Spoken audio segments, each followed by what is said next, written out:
Oh, all right, so now try this again. This is a primer on climate change. This week we're going to spend Monday and Wednesday talking about climate change policies with respect to conservation of natural resources.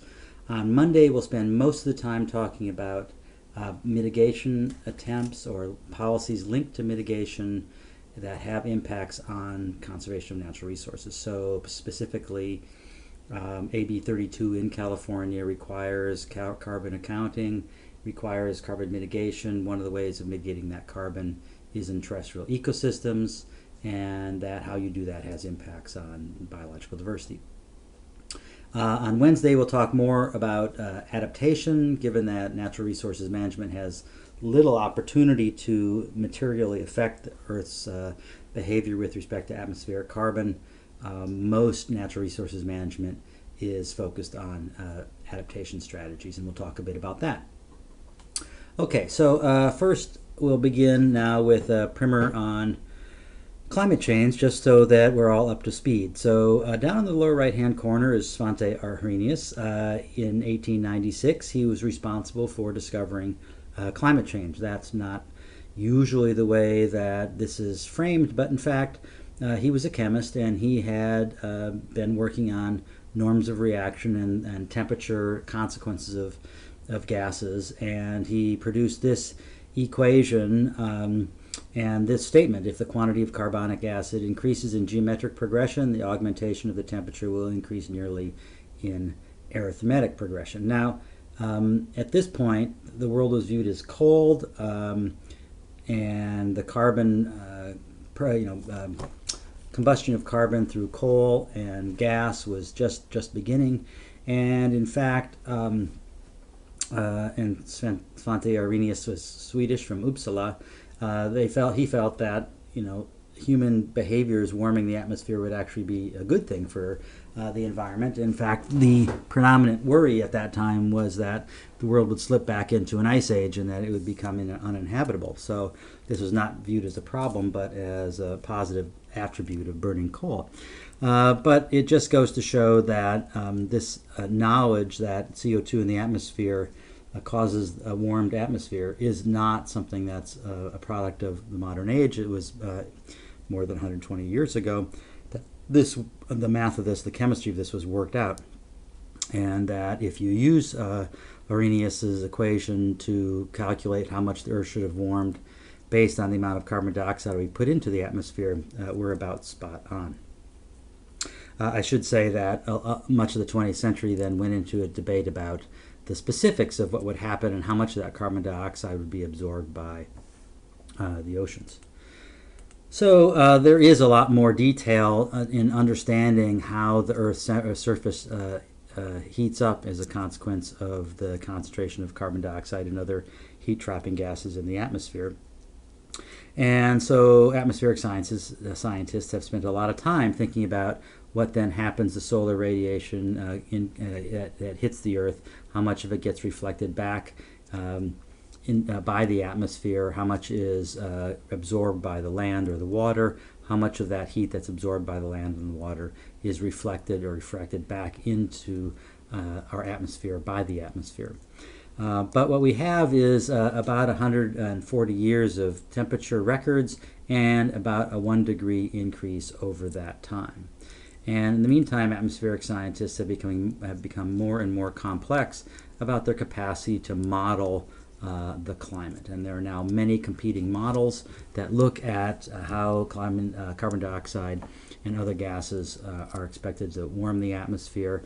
They get more and more complex each time around. And that's just what this graph shows. But one of the more powerful ways of expressing this is that you can create a model that looks at how much warming you would have expected by natural forcing only, and by natural and anthropogenic forcing, or by anthropogenic forcing only and by natural and anthropogenic forcing. And here you see upper left fits not so good, upper right fits a little bit better, but still misses in some areas. You put the two together, the bottom slide, and you have a very good fit of how temperatures have changed through time.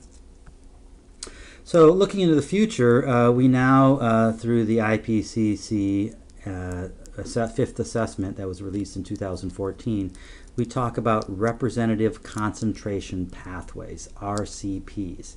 These replace these old scenarios A1, A2, B1, B2. But basically, RCP 8.5 is a high emissions pathway, 2.6 is the lowest emissions pathway, so they're often used to bracket what could be human behavior in the future. The 2.6 is one where we cycle off of carbon very, very quickly, and by the middle of the century are no longer burning carbon into the atmosphere. The 8.5 is more or less a business as usual model. In fact, we're putting carbon into the atmosphere at a little bit faster rate than the 8.5. This diagram on the lower right basically shows where there is certainty and where there is uncertainty. And so the RCP range of uncertainty is the sort of peach shading. The different lines represent the expected temperature forcing, in other words, degrees of increase of change relative to 1860 to 1880, sort of a baseline period, against how much carbon dioxide we put into the atmosphere. Pointing out that we're not very uncertain about how much temperature increase there will be as a consequence of carbon dioxide. What we are uncertain about is how fast we'll put that carbon dioxide into the atmosphere. And that black line represents the historical up to now. The different color lines from blue to red basically represent how far down that pathway we get by the year 2100. With the RCP 8.5 being the red line that gives us the most warming by the end of the century. So then we can summarize these different models and suggest what would be a global average temperature increase, and that's up in the top graph by the end of the century, around 4 degrees centigrade, or probably around 7 degrees Fahrenheit, and the blue line being the RCP 2.5. That has a spatial signal that the temperature is not evenly distributed either in time or in space, and so the high latitudes, particularly during the winter months, and nighttime temperatures are warming faster and are projected to warm faster than the rest of the temperatures. The middle set of graphs represent precipitation, and you can see that where we have deserts now with these Hadley cells at about 20 degrees north and south latitude, you have the yellow bars where you expect overall drying, but more heat in the atmosphere. We expect the Earth on average to be wetter in total. But wetter and warmer doesn't, it might not mean that we get ice packs, and so the bottom graph represents what might happen to the Arctic ice sheet under those two different scenarios. So there remain a lot of uncertainties at the local level with respect to this modeling, and one that is of particular importance for California, where we expect to see a lot of change in the near term, is this idea of fog. That we get fog when we get coastal upwelling and cold ocean temperatures, and fog can have a huge impact on how cold the coast is, how cool the inland regions are, how what the temperatures are in the wine growing areas, for example. So, and the problem is that when you have a global model, you're modeling global phenomena, and the fact that California has an upwelling coast is just too local to actually appear in the model, and as a consequence, we have trouble with local climatic phenomena. But as I mentioned, there are many, many different models. These are all too small to read their acronyms, but this is projected end of century change in temperature and projected change in precipitation on the y-axis, with the zero lines in white with this gray background under a representative concentration pathway of 8.5. And what you see is that all the models suggest somewhere between a 2 to 4 degree warming in temperature by the end of the century. The error bars represent different amounts of warming in different parts of the state. However, the thing that makes California uncertain is that in some of the models it's dominated by the jet stream and the northern precipitation, and we end up with a wetter future. Some of the models are dominated by the increased size of those Hadley cells and the southern drying, and we have a drier future, and that matters quite a lot in terms of what our future might be.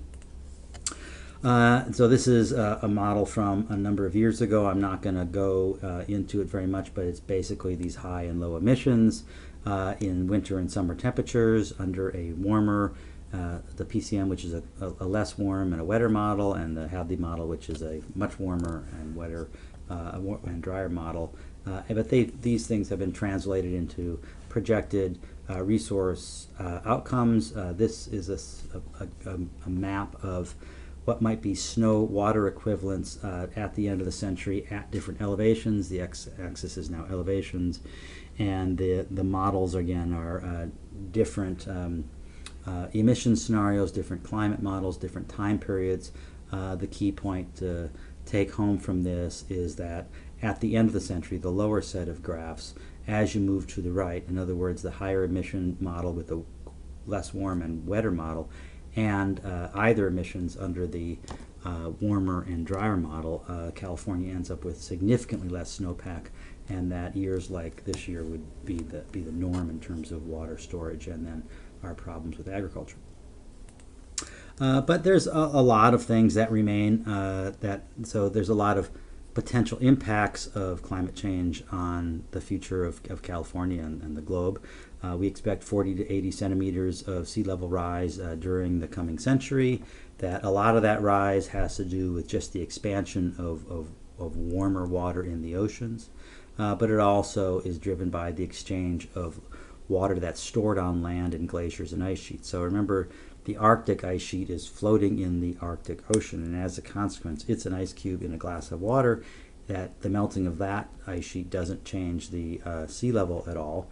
However, changing the nature of the Greenland ice sheet does, and this graph shows a variety of sort of complex pieces of information where we're using now airplanes to remotely sense ice thickness, and that we can measure that ice thickness and the rate of melting, and that the Greenland ice sheet is melting much faster than we had anticipated, and that then contributes to sea level rise in the ocean. That these sorts of things, like the melting of the Greenland ice sheet, have a potential to change the North Atlantic currents or some of these ocean currents. This happened in the past with the massive ice sheet moving off of the north end of North America, running out through the St. Lawrence Seaway, causing a lens of freshwater overtop the cold freshwater, overtop the salt water, that ended up making Europe much colder than it is now during the 800-900 time period. And so there are multiple ways that we might get unexpected results as a consequence of climate change, and that we have local, regional changes that aren't reflected globally. So, for example, a cold Europe is not well, people varied on whether they think Europe will get cold because of a Greenland ice sheet melting or not. But either one of those things could come as a consequence of overall net global warming. And of course, the big one is worrying about the West Antarctic ice sheet. It is sitting on land. The South Pole is about 10,000 feet. All of this ice breaking off and melting away would raise the sea level by approximately 8 meters. And so, just to bring it on home, here is one of these things called the Sea Level Rise Explorer, where you can look at what happens to land under different scenarios of sea level rise. Again, I mentioned that we only expect half a meter to a meter during this century, but the consequences of our actions during this century may set in motion the loss of the West Antarctic ice sheet, the Greenland ice sheet, and together that represents something on the order of 14 meters. And you can see that we here in Davis are targeting about a 10-meter sea level rise, because then we'll have oceanfront property. Anyway, that's tongue-in-cheek there, but that's the end of this pre-lecture stuff, and we'll see you on Monday.